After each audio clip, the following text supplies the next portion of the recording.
तबलीगी जमात का संकट दिल्ली में पुलिसकर्मियों पर दिखने लगा है। अब तक 5 पुलिसकर्मी कोरोना से संक्रमित हो चुके हैं। क्राइम ब्रांच के कई पुलिसकर्मी पहले से ही क्वारंटीन में हैं, यानी ये खतरा अभी पूरी तरह से नहीं टला है। और इन सब के बीच तबलीगी का मुखिया मौलाना साद सामने आने को तैयार नहीं।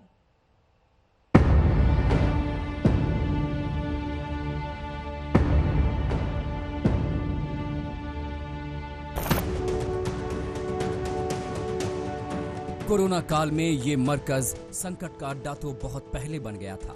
अब पुलिस वालों पर भी इसका खतरा मंडराने लगा है।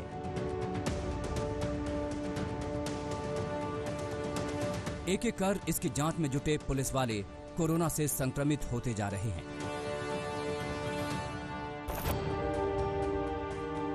अब तक ये आंकड़ा 5 तक पहुंच चुका है। ये तमाम पुलिस वाले क्राइम ब्रांच की उस टीम का हिस्सा हैं जो मरकज की जांच में जुटे थे। इसमें एएसआई और कुछ कांस्टेबल शामिल हैं। दिल्ली के निजामुद्दीन स्थित मरकज से कोरोना संकट तब बढ़ा था जब यहां 2000 से ज्यादा जमातियों की भीड़ जुटी थी। बिना बताए, बगैर किसी कानूनी इजाजत के बड़ी संख्या में विदेशी जमाती पहुंचे थे।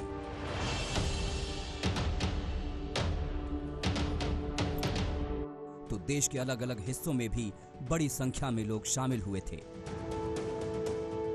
इस पूरे मामले की जांच का जिम्मा सौंपा गया था दिल्ली क्राइम ब्रांच को। तभी से बड़ी संख्या में पुलिस वाले मरकज की जांच में जुट गए। उन्हीं में शामिल पुलिस वाले अब कोरोना की चपेट में हैं। दिल्ली के निजामुद्दीन में मरकज मामले की जांच करते हुए क्राइम ब्रांच के 5 पुलिस कर्मियों को भी कोरोना हो गया है।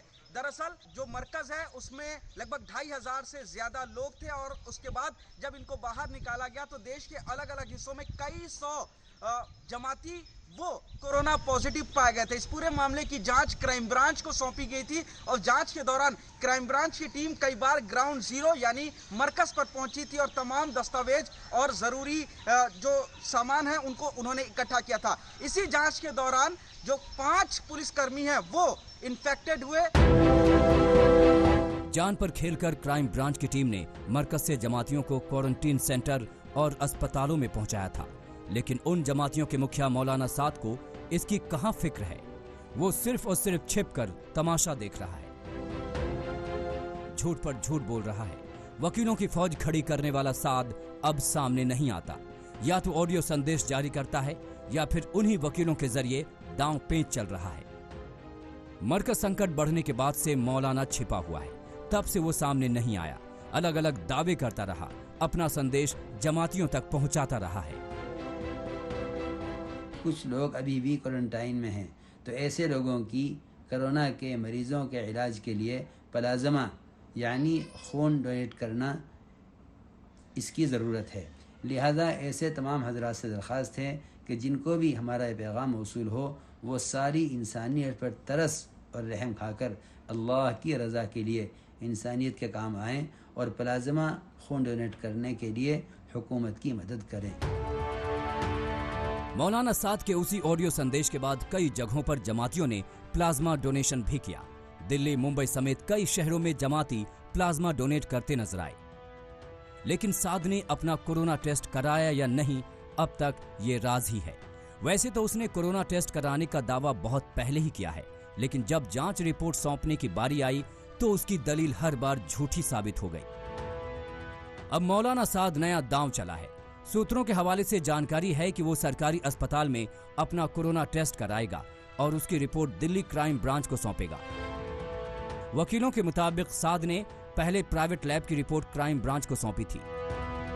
एक के बाद एक 4 नोटिसों के बावजूद भी मौलाना साद न तो अब तक क्राइम ब्रांच के सामने पेश हुआ है, न ही क्राइम ब्रांच के किसी सवाल का ठीक जवाब दे रहा है। कोरोना की आड़ में मौलाना साद लगातार क्राइम ब्रांच के सवालों से बचता फिर रहा है। क्राइम ब्रांच ने कहा था कि वो सरकारी अस्पताल से अपना टेस्ट कराए और रिपोर्ट की कॉपी क्राइम ब्रांच को सौंपी जाए।